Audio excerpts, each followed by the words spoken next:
का प्रतिष्ठित school don Bosco school, जो कि एफिलिएटेड है सीबीएसई से, जहां 10+2 तक के बच्चों को उच्चतम शिक्षा प्राप्त करते हैं। आपको बता दें, बीबी पाकर दरभंगा में कई वर्षों से प्रतिष्ठित स्कूल डॉन बॉस्को स्कूल में नए सत्र में आरंभ है। अपने बच्चों के भविष्य को करें उज्जवल, स्मार्ट बनाएं और बेहतर बनाएं। दरभंगा का प्रतिष्ठित स्कूल डॉन बॉस्को स्कूल, जो कि आपके बच्चों के फ्यूचर को बनाता है।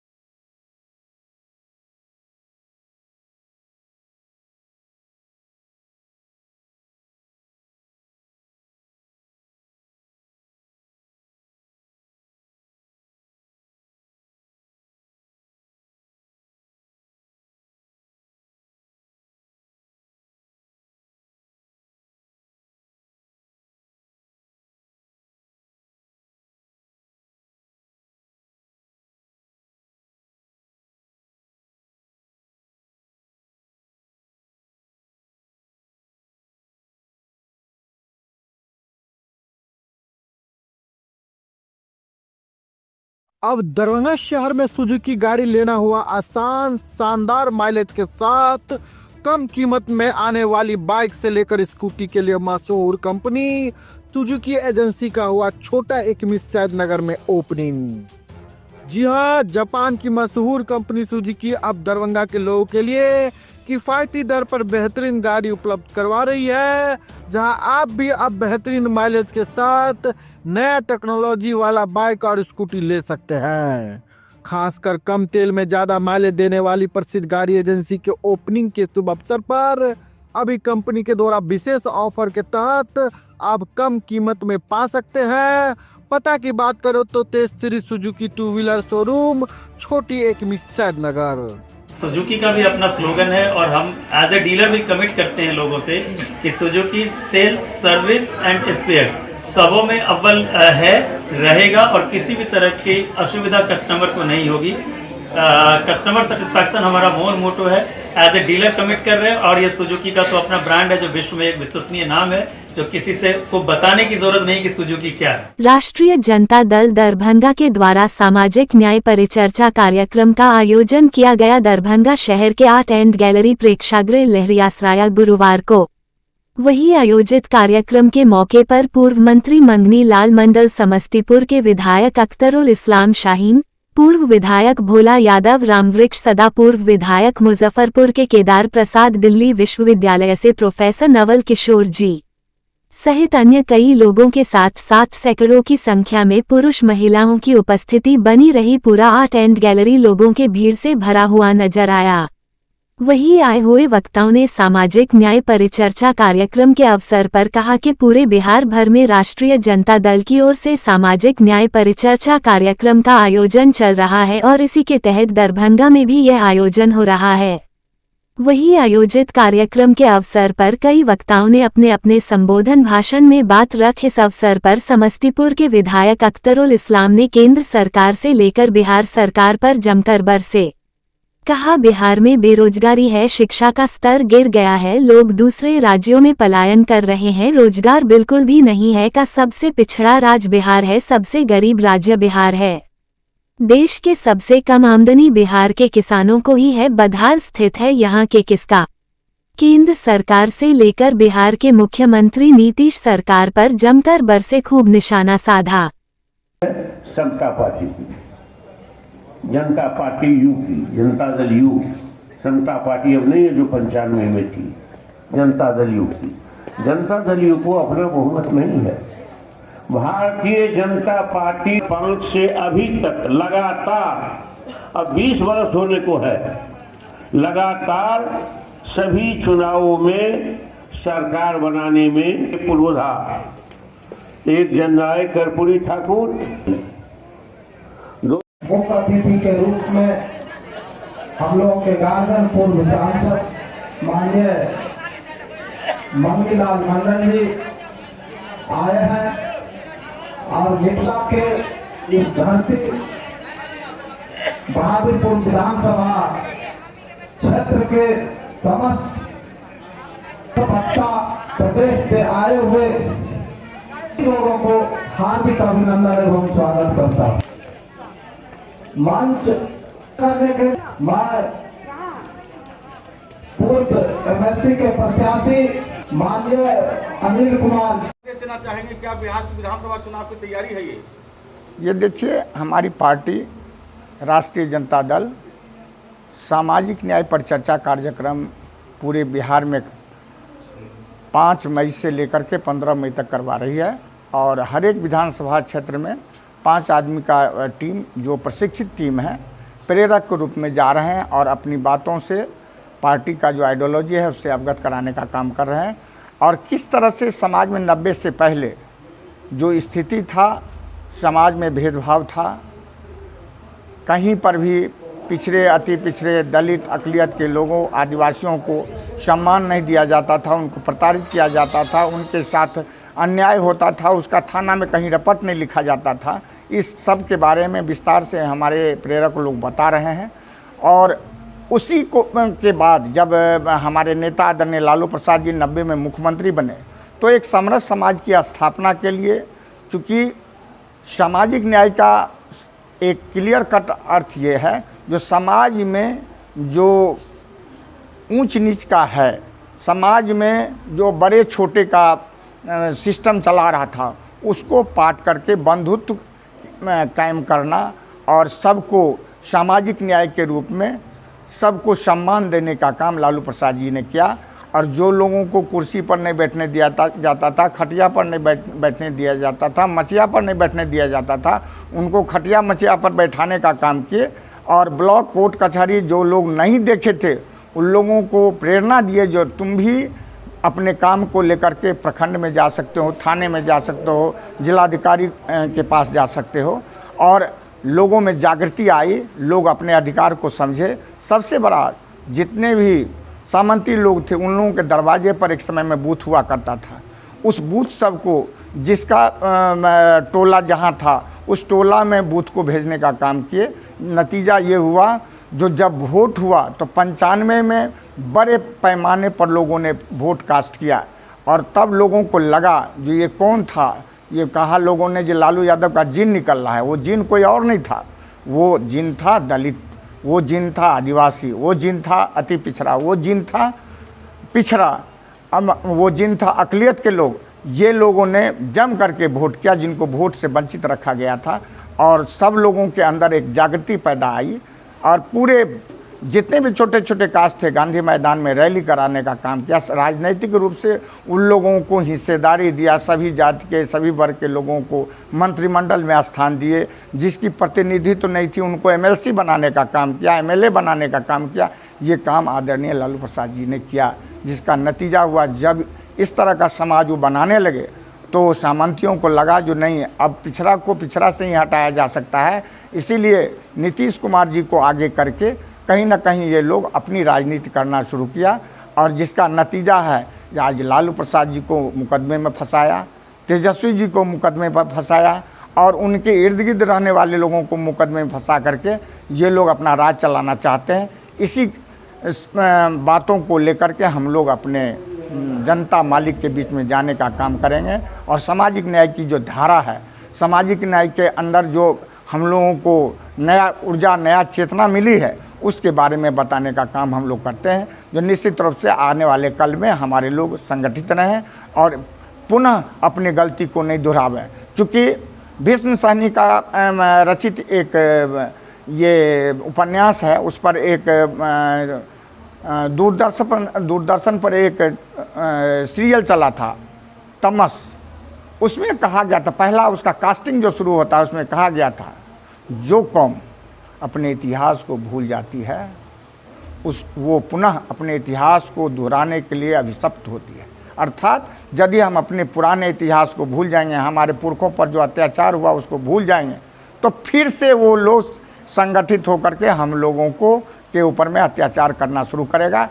इसीलिए सामाजिक न्याय की धारा को मजबूत करने के लिए सामाजिक न्याय, बंधुत्व, धर्मनिरपेक्षता और समाजवाद की बातों को अपने कार्यकर्ताओं तक पहुंचाने के लिए प्रशिक्षण हुआ है और इसमें सभी लोग शांतिपूर्वक तरीके से सुन रहे हैं, अपनी बातों को। कितने विधानसभा से लोग आए हैं? और अभी देखिए, ये हॉल का कैपेसिटी है, सीट है, नीचे का सीट है 750 और ऊपर में 50 कुर्सी लगा हुआ है। मोटा मोटी 800 का कैपेसिटी है, 800 भर के भरा हुआ है। कुछ लोग बाहर में भी घूम रहे हैं। मोटा मोटी 1000 लोग इस कार्यक्रम में आए हैं। वैसे ये जो हॉल का कैपेसिटी है, जितना हमारा कार्यकर्ता आना चाहिए था वो छोटा और पड़ जाता है, लेकिन इसके बावजूद भी बहुत अच्छा कार्यक्रम हुआ है। सर, आपने एक उपन्यास का जिक्र किया, तो क्या 90 के दशक में जिस आधार पर लालू यादव को वोट दिया गया तो उन्हें एक नहीं है, ये भ्रष्टाचार का पराकाष्ठा है। इसलिए अभी लालू जी के शासन में तंत्र हावी नहीं था, लोक हावी था। अभी तंत्र हावी है, लोक गायब है। अतिथि लोग आए, कहाँ से लोग आए? हमारे आदरणीय पूर्व मंत्री मंगलीलाल मंडल जी हैं और अख्तरुल इस्लाम साइन साहब समस्तीपुर के विधायक हैं। उसके बाद राम वृक्ष सदा हैं जो अलौली के विधायक हैं खगड़िया के, और केदार प्रसाद जी हैं जो यहाँ से आए हैं, मुजफ्फरपुर से पूर्व विधायक हैं। इसके अलावा दिल्ली विश्वविद्यालय के और हम लोगों के राष्ट्रीय प्रवक्ता प्रोफेसर नवल किशोर जी हैं, और तिरहुत स्नातक निर्वाचन क्षेत्र से इस बार के उम्मीदवार रहे गोपी किशन जी हैं, और एक युवा में से रुपेश जी हैं, जो सारी बातों को ये लोग मिल करके रख रहे हैं। विधायक जी, इंडिया पे हमला किया है पाकिस्तान पर, हमें जो कहा गया है कि जो पार्टी का सबसे महत्वपूर्ण अंग होता है वह है पार्टी का पंचायत अध्यक्ष और बूथ कमेटी। बार बार पार्टी कहती है बूथ कमेटी बनाइए, बूथ कमेटी बनाइए, लेकिन यह यहाँ उपस्थित तमाम लोगों को बूथ कमेटी हमको लगता है कि ज्यादातर लोग औपचारिक रूप से बनाने का काम करते हैं। किसी एक टोला में किसी एक कार्यकर्ता को कहे, वो अपने ही परिवार और अपने ही लोगों का 10 लोगों का नाम नंबर डाल के दे देता है। अक्सर यही होता है कि आप किसी बूथ कमेटी को देखिएगा तो किसी एक ही जाति का होता है। अगर किसी को दिया गया तो अपने ही टोला के 4-5-10 लोगों का नाम दे दिया गया। जिसको भी कहा गया वो अपने टोला के 5 लोगों, 10 लोगों, 12 लोगों का नाम बनाकर दे दिया, कहा कि बूथ कमेटी बन गया। जबकि एक बूथ पर 5-7 जाति का वास होता है। एक बूथ पर कई जाति के लोग होते हैं, कई टोला होता है, 1500 मतदाता पर एक बूथ होता है, कम से कम 1000 मतदाता, 800 मतदाता तो होता ही है, तो 4-5 टोला मिलाकर एक बूथ होता है। लेकिन बूथ कमेटी हम लोग ढंग से नहीं बनाते हैं, उसके महत्व को नहीं समझते हैं। इसलिए पार्टी में पंचायत अध्यक्ष का काम है कि बूथ कमेटी बेहतर ढंग से बनाए, और बूथ कमेटी का काम क्या हो, बेहतर से बेहतर ढंग से, उसी विषय पे कुछ चर्चा हम लोग करें। तो पंचायत के अध्यक्ष या पंचायत के जो कार्यकर्ता है या बूथ कमेटी या बूथ के जो कार्यकर्ता है, उनको सारी चीजों पर पहली नजर रखनी चाहिए कि भाई अभी जो वर्तमान में सरकार है उसकी क्या नाकामी है, उसके बारे में चर्चा होती रहनी चाहिए। जैसे अभी हम लोग चर्चा करते हैं कि भाई 20 साल से नीतीश कुमार सत्ता में बैठे हैं। कितने साल से? 20 साल से सत्ता में बैठे हैं। डबल इंजन की सरकार है, और 20 साल में बिहार कितना विकास किया, इसकी चर्चा भी चौक चौराहे पे होनी चाहिए। तो इसका आंकड़ा तमाम सत्ता बोलते हैं, हमारे नेता तेजस्वी जी भी बोलते हैं, तमाम लोग बोलते हैं, लेकिन यह चर्चा गांव चोले तक नहीं पहुंचती है। यह पहुंचाना वहां पर पंचायत के अध्यक्ष ही लालू यादव जी हैं, पंचायत के अध्यक्ष ही तेजस्वी यादव है। तो आपका काम है, जो पंचायत के कार्यकर्ता आए हैं, कि वह पूरी बातों को रखें कि 20 साल से नीतीश कुमार की सरकार है, डबल इंजन की सरकार है, केंद्र में 11 साल से मोदी जी हैं, और इन लोगों को डबल इंजन की सरकार। आज बिहार कहाँ खड़ा है? आज देश का सबसे पिछड़ा राज्य कहा जाए तो कौन सा है? आप मोबाइल का जमाना है, जो आपके बीच में बहुत सारे पढ़े लिखे, हर घर में बेटा बेटी आपका पढ़ा लिखा है, मोबाइल पर डालिए, गूगल पे पूछिए कि देश का सबसे पिछड़ा राज्य कौन है, जवाब आएगा कि बिहार। तो 20 साल के शासन में सबसे पिछड़ा राज्य बिहार है। सबसे गरीब राज्य कौन है पूरे देश में, यह सवाल आप कीजिए। भारत सरकार का आंकड़ा ही बताएगा, उसमें आ जाएगा कि भारत सरकार के आंकड़ा के अनुसार कि सबसे गरीब राज्य इस प्रदेश में बिहार है। सबसे ज्यादा अशिक्षा कहाँ है? जहाँ सबसे कम पढ़े लिखे लोग हैं, साक्षरता दर सबसे कम कहाँ है पूरे देश में, इसका भी जवाब आ जाएगा बिहार।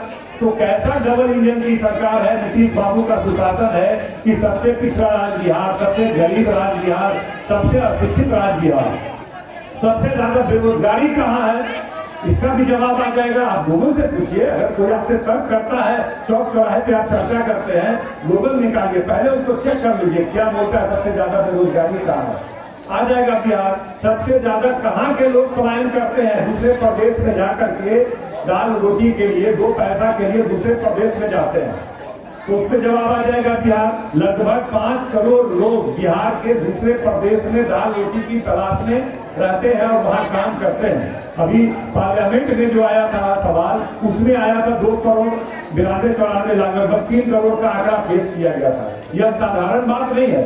उसी तरह यह पूछा जाए कि देश में कहाँ के किसानों को सबसे कम आमदनी होता है, इसका जवाब आ जाएगा बिहार। बिहार के किसानों की सबसे बुरी हालत है, सबसे कम आमदनी है।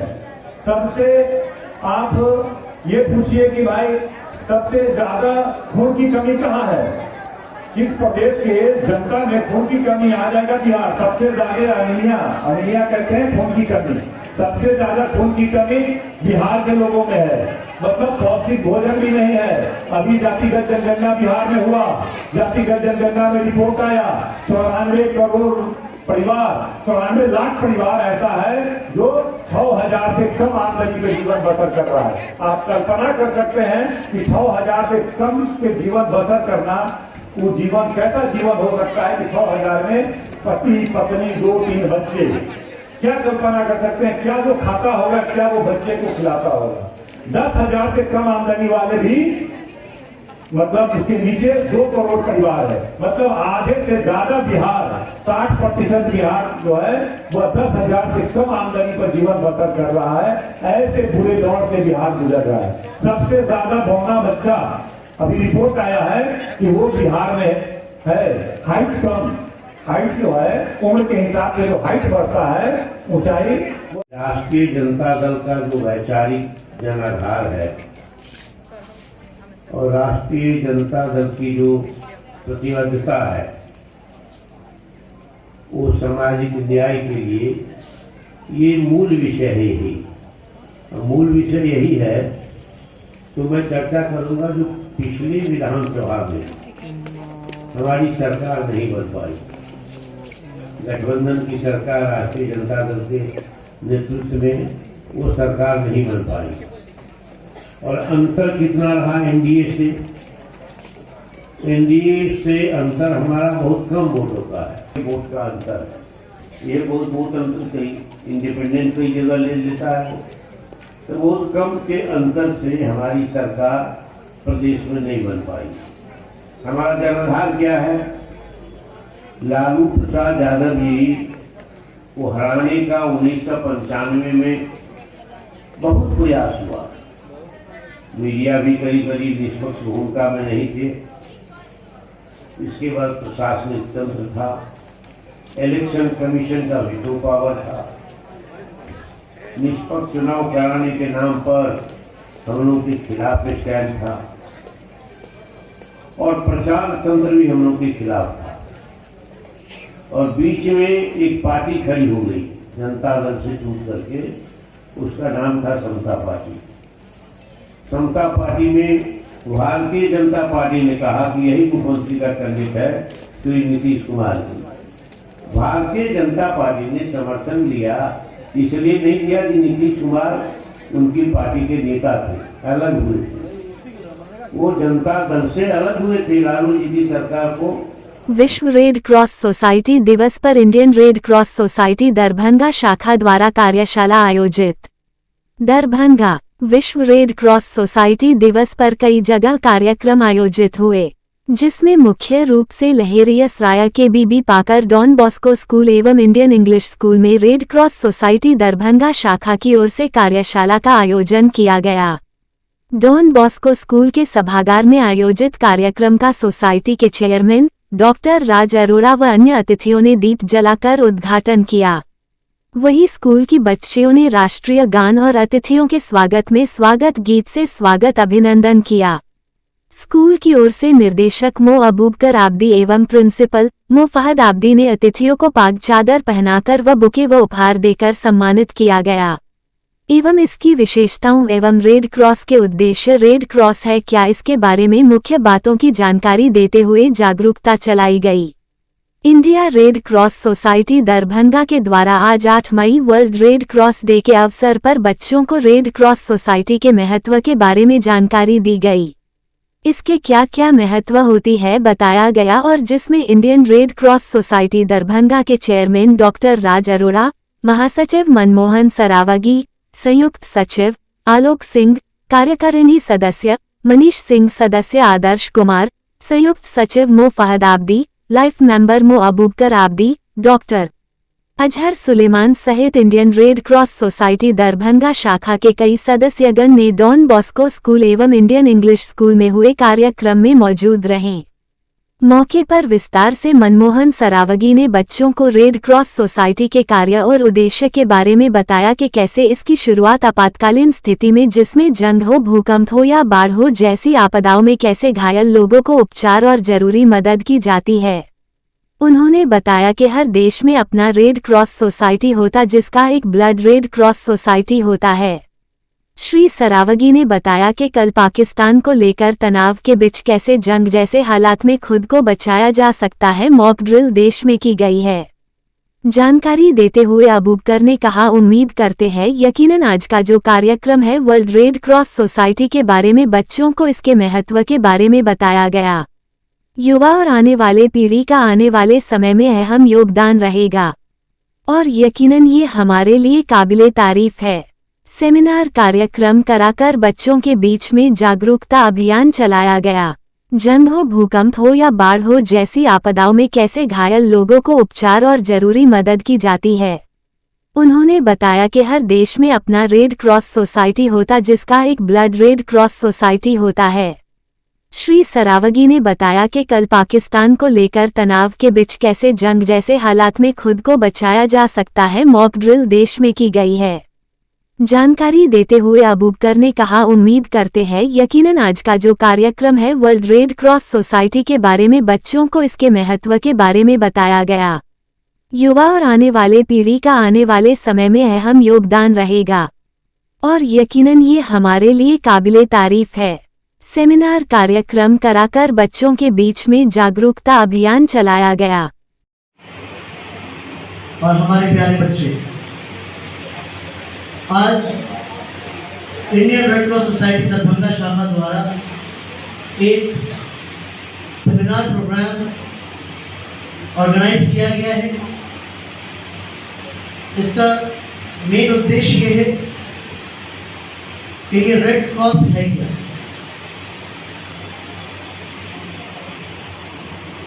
और इसके बारे में आज जो हमारे यहाँ पे बहुत गणमान्य अतिथि सब हैं वो हमें इसके बारे में बताएंगे, जिससे हमें रेड क्रॉस क्या है वो पता चलेगा और हमारा इसमें क्या योगदान होना चाहिए वो भी पता चलेगा। एक बार फिर आप तमाम लोगों को डॉन बॉस्को स्कूल परिवार की ओर से इस प्रोग्राम में खैर मकदम करता हूँ, इस्तकबाल करता हूँ, खुशामदीद करता हूँ। और इस चीज़ को आगे बढ़ाने से पहले एक मैं छोटा सा एक नोट आप लोगों के बीच में डिलीवर कर रहा हूँ। रेड क्रॉस के ही उस पर है। Every year on 8 May we celebrate World Red Cross Day. Millions of volunteers and employees who work for their Red Cross are honored for their humanitarian effort. Henry Dunant, the first recipient of the Nobel Peace Prize and the founder of International Committee of Red Cross, was born on this day. This worldwide celebration serves as a reminder of the strength of compassion, selflessness, and solidarity in the face of calamities like natural disaster, war, medical crisis, and many more. ABVP ने operation सिंदूर पर मनाया जश्न। विश्वविद्यालय परिसर में अबीर गुलाल, पटाखे, मिठाई खिलाकर मनाई खुशी। आतंकवाद की समाप्ति के लिए ऑपरेशन सिंदूर स्वागत योग्य कदम अभाविप। आज दिनांक 8 मई 2025 को अखिल भारतीय विद्यार्थी परिषद दरभंगा इकाई द्वारा ललित नारायण मिथिला विश्वविद्यालय परिसर में ऑपरेशन सिंदूर पर भारतीय सेना द्वारा पाकिस्तान समर्थित आतंकी ठिकानों पर की गई साहसिक और निर्णायक कार्रवाई ऑपरेशन सिंदूर के बाद अबीर गुलाल, पटाखे एवं मिठाई बांटकर खुशी मनाई गई। जिला संयोजक वागीश झा ने कहा कि यह सैन्य अभियान भारत की आतंकवाद के विरुद्ध मजबूत नीति और सेना की पेशेवर तत्परता का प्रमाण है। नगर मंत्री शाश्वत स्नेहिल ने कहा कि ऑपरेशन सिंदूर भारतीय सेना की रणनीतिक दक्षता और राष्ट्र के प्रति उसकी निष्ठा का परिचायक है। हम सभी वीर सैनिकों को नमन करते हैं जिन्होंने राष्ट्र की सुरक्षा हेतु यह वीरता दिखाई। प्रदेश कार्यकारिणी सदस्य नवनीत रंजन ने कहा कि पाकिस्तान द्वारा प्रायोजित आतंकवाद, बार बार सीजफायर का उल्लंघन, साइबर हमले और घुसपैठ जैसी गतिविधियों के विरुद्ध ऐसी ठोस कार्रवाई अत्यंत आवश्यक थी। पाकिस्तान को कई बार चेतावनी दिए जाने के बावजूद उसका आतंकवाद के प्रति रवैया नहीं बदला। ऐसे में भारत की संप्रभुता की रक्षा के लिए उठाया गया ये कदम न केवल स्वागत योग्य है बल्कि पूरे देश को गौरवान्वित करने वाला है। इस मौके पर उत्सव पराशा हरिओम झा, पुरुषोत्तम कुमार, शाश्वत कुमार, शिव सुंदर कुमार, नवनीत कुमार, रितेश कुमार, आदर्श आनंद, मुकेश राज, गौतम झा, विवेक सिंह, रंजन कुमार, अभिषेक कुमार, अभय आनंद, अभय सिंह, कुंदन झा, निरंजन राज, नीतीश कुमार की वादा खिलाफी और सरकार के भ्रष्टाचार के खिलाफ जन सुराज पार्टी 11 मई से कल्याण बिगहा से हस्ताक्षर अभियान की शुरुआत करेगी। 11 जुलाई को 1 करोड़ लोगों के हस्ताक्षर के साथ राज्यपाल और मुख्यमंत्री को ज्ञापन देंगे मनोज भारती, अध्यक्ष, पटना। जन सुराज पार्टी ने आज प्रेस कॉन्फ्रेंस कर पार्टी के आगामी कार्यक्रमों की रूपरेखा साझा की। पार्टी अध्यक्ष मनोज भारती ने कहा कि 11 मई से जन सुराज नीतीश कुमार के गांव कल्याण बिगहा से हस्ताक्षर अभियान की शुरुआत करेगा। जन सुराज के कार्यकर्ता और नेता 40,000 से ज्यादा गांवों में जाएंगे और जनता से 3 सवाल पूछेंगे। उन्होंने बताया कि 2 अक्टूबर 2023 को जातीय जनगणना की रिपोर्ट आई। इसके आंकड़े 7 नवंबर 2023 को विधानसभा के पटल पर रखे गए। 23 नवंबर 2023 को नीतीश बाबू ने घोषणा की कि जातीय जनगणना के आधार पर 94 लाख परिवारों को 2 लाख रुपये दिए जाएंगे। दूसरा सवाल यह है कि जिन 40 लाख परिवारों को 1,20,000 रुपये की आर्थिक सहायता की घोषणा की थी उनमें से कितने परिवारों को राशि मिली और नीतीश कुमार द्वारा किए गए भूमिहीन परिवारों को 3 डिसमिल जमीन के वादे में कितने भूमिहीन लोगों को जमीन मिली, इसकी हकीकत जानने के लिए यह अभियान शुरू किया जा रहा है। सरकार की एक रिपोर्ट के आधार के अनुसार केवल 2,34,000 परिवारों को 3 डिसमिल जमीन मिली है और उन 2,34,000 परिवारों में से 1,20,000 को जमीन का मालिकाना हक नहीं मिला है। इसके साथ ही क्या लोगों को जमीन सवे के नाम पर अफसरों को रिश्वत देनी पड़ रही है या नहीं, इन सभी मुद्दों पर जमीनी हकीकत जानने के लिए इस हस्ताक्षर अभियान की शुरुआत नीतीश कुमार के गांव से की जा रही है, क्योंकि ये सभी घोषणाएं उनके मुख्यमंत्री कार्यकाल में गई हैं। साथ ही उन्होंने कहा कि जन सुराज यहीं नहीं रुकेगा। 11 जुलाई को पार्टी 1 करोड़ लोगों के हस्ताक्षर के साथ मुख्यमंत्री और राज्यपाल को ज्ञापन सौंपेगी और अगर सरकार इन मुद्दों पर कोई उचित कदम नहीं उठाती है तो जन सुराज पार्टी आगामी मानसून सत्र में विधानसभा का घेराव करेगी। प्रेस वार्ता में पूर्व विधान परिषद सदस्य रामबली चंद्रवंशी, प्रदेश महासचिव किशोर कुमार, सरवर अली, मुख्यालय संयोजक N.P. मंडल, प्रवक्ता विवेक कुमार, जितेंद्र मिश्रा भी उपस्थित थे। जन सुराज पार्टी के आगामी कार्यक्रमों की एक रूपरेखा आपके सामने जाहिर करने के लिए लाई गई है और इस प्रेस कॉन्फ्रेंस में आप सब जो आए हैं, आपको मालूम है पिछले कुछ दिनों से ये अभियान हमारा चल रहा है, जिसके तहत प्रशांत किशोर जी भी काफ़ी जगहों पे घूम कर लोगों से बातचीत कर रहे हैं। तो उन्होंने जैसा कुछ अन्य जगहों पे आपसे कहा है, 11 मई से हम एक अभियान शुरू करने वाले हैं जिसको हस्ताक्षर अभियान कह रहे हैं। इस हस्ताक्षर अभियान में कल्याण बिगहा, जो कि माननीय मुख्यमंत्री नीतीश कुमार जी का क्षेत्र है, उनका अपना गांव है, वहां से प्रशांत किशोर जी इस अभियान की शुरुआत करेंगे। इस अभियान में लोगों के पास जाकर हम उनको ये फॉर्म दिखाएंगे।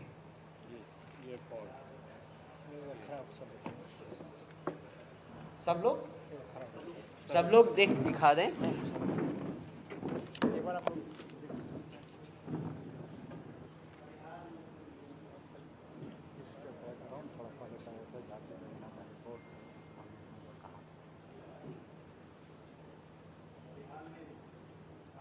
तो ये जो सवाल है जिस पर हम लोगों के हस्ताक्षर लेने वाले हैं, ये सवाल कहाँ से शुरू हुए? आप सब जानते हैं कि बिहार में बहुत धूमधाम से जातिगत गणना करवाई गई और उसमें 500 करोड़ से ज़्यादा रुपए खर्च किए गए। इसका जो रिजल्ट आया वो विधानसभा के पटल पर 6 नवंबर 2023 को रखा गया था। 23 नवंबर 2023 को नीतीश बाबू ने विधानसभा में जो घोषणाएं की थी, उनमें से एक था कि 94 लाख लोगों को 2-2 लाख रुपए दिए जाएंगे। उस समय से 2 बजट निकल गए हैं। दोनों बजटों में कहीं भी इस मद के अंदर जो पैसे लोगों को दिए जाने वाले थे उसका कोई जिक्र नहीं है। हम और प्रशांत किशोर जी कल्याण बिगहा में जाकर लोगों से पूछेंगे, ये पहला सवाल है, आप में से कितने लोगों को 2 लाख रुपए मिले हैं? अगर उनके अपने घर में, उनके अपने गांव में लोगों को इस प्रोग्राम के बारे में पता नहीं है, तो आप बिहार के बाकी लोगों के बारे में सोच सकते हैं कि उनकी क्या हालत है। तो पहला सवाल यही है जिस पर हम लोगों को कहेंगे कि क्या आपको ये 2 लाख रुपए मिले? दूसरा, इसी घोषणा के दौरान नीतीश जी ने ये भी घोषणा की थी कि लगभग 40 लाख ऐसे लोगों को जिनके पास घर नहीं है, उनको घर बनाने के लिए 1,20,000 रुपए दिए जाएंगे।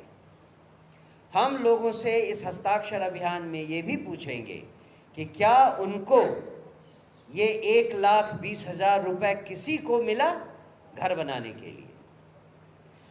जो दूसरा सवाल है वो ये कि 2006 में नीतीश जी ने ये घोषणा की थी कि दलितों और बाकी भूमिहीनों को घर बनाने के लिए 3 डेसिमल जमीन दिया जाएगा।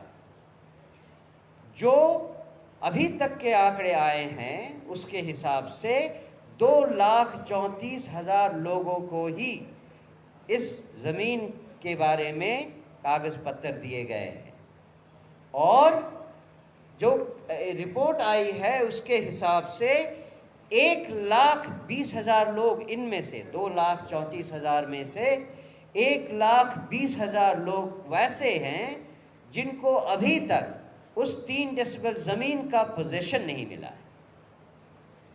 तो नीतीश बाबू से ये पूछेंगे कि 19 साल में, 2006 से आज तक 19 साल में उनका ये वादा क्यों इतनी धीमी गति से जा रहा है, और लोगों से पूछेंगे कल्याण बिगहा में भी और उसके बाद पूरे बिहार में कि आप में से कितने लोगों को ये 3 डेसिमल जमीन मिली और इस 19 साल